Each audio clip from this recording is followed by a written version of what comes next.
In this section, we look at the sum and difference formulas for sine, cosine, and tangent. Here's our first problem. We want to find the exact value of the sine of 15 degrees. Now, to do this problem, I would need to write 15 degrees in terms of two angles that I know exact values for. So I'm going to say this: sine 15 degrees is the same as the sine of 45 degrees minus 30 degrees. So 15 is 45 minus 30, and I can find the sine of the difference of two angles by using my formula, my expansion formula, which says that this is equal to sine 45 cosine 30 minus cosine 45 sine 30.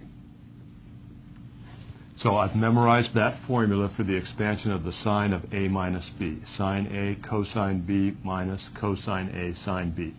Now the rest is simply a matter of just substituting in the exact values I have memorized for these. Sine of 45 degrees, I'll use this exact value, square root 2 over 2. Cosine of 30 degrees is 1/2 minus, that's my subtraction sign, cosine 45, square root 2 over 2. And then sine 30 is going to be 1/2, and let's see, I made a mistake, right? Cosine of 30 is not 1/2, it's square root 3 over 2. Cameraman found that mistake, okay. Square root 2 times square root 3, square root 6, minus square root 2 times 1, square root 2, all divided by 4. Now, that's kind of a complicated looking expression, but that is the exact value of the sine of 15 degrees.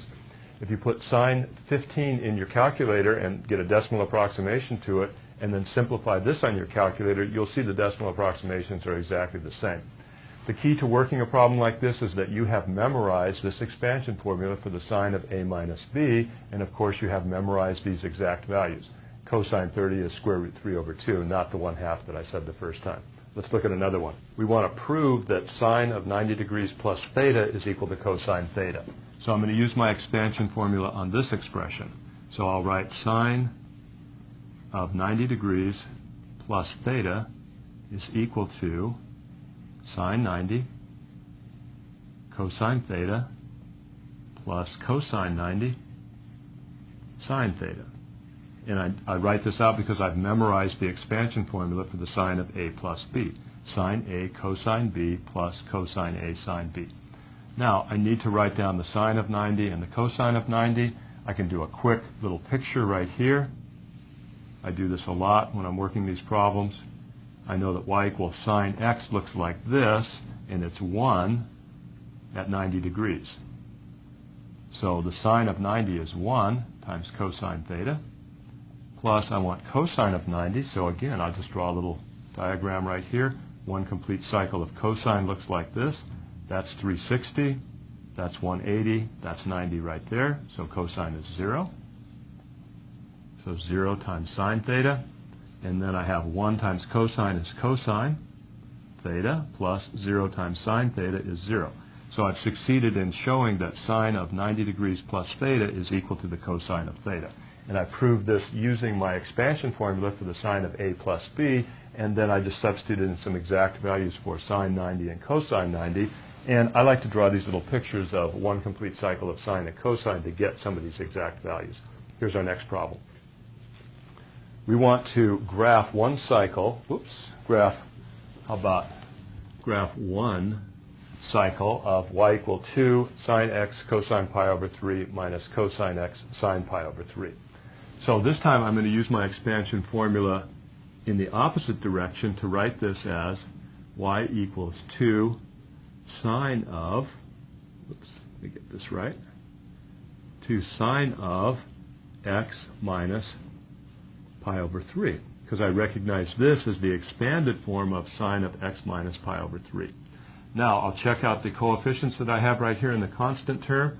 I have an amplitude for this graph of 2.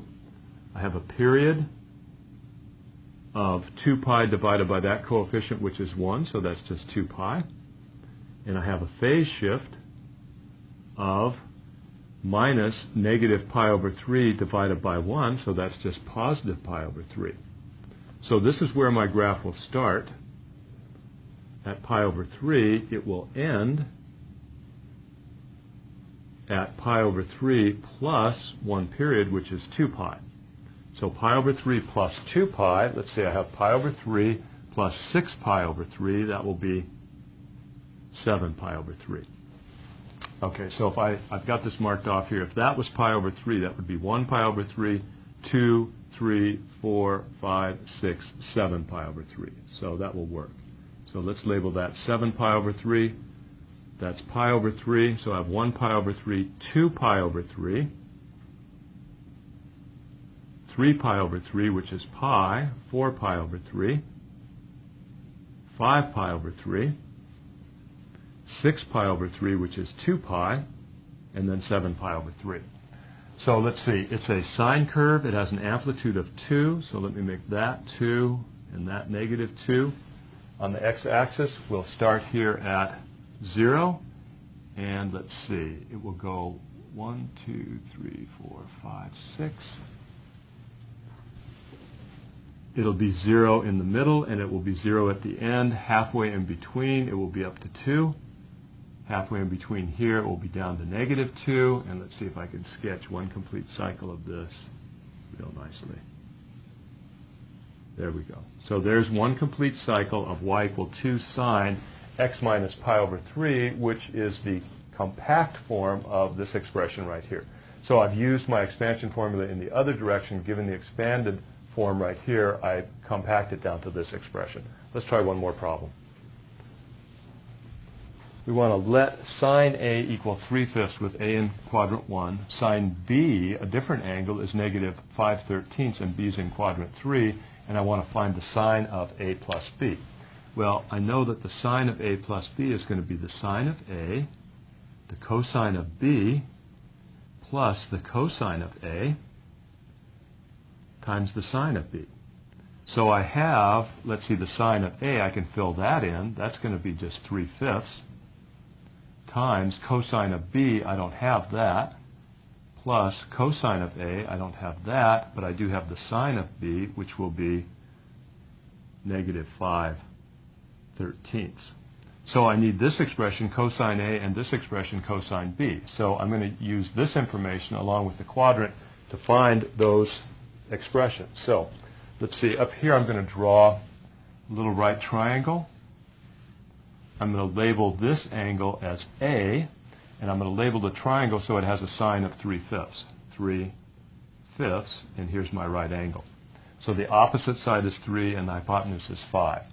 Now, by the Pythagorean theorem, I know that that has to be 4, which tells me that the cosine of angle A is 4/5. So the cosine of angle A is 4/5. I'm going to fill this in right here, 4/5. Now let's do the same thing with B, and this diagram is just giving me the numerical value. So for B, let me draw a little right triangle. That's the right angle.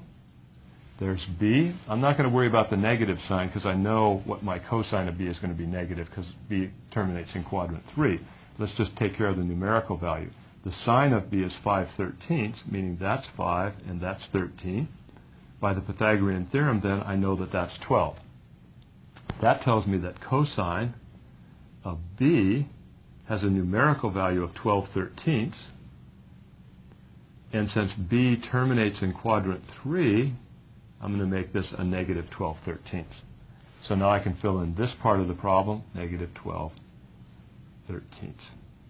Okay, I'm not going to go any farther than that with this problem. You can do the rest of the arithmetic right here. It's really pretty simple from here on. But a nice problem where we get to review some of our right triangle trigonometry and at the same time use that in one of our expansion formulas for the sine of A plus B.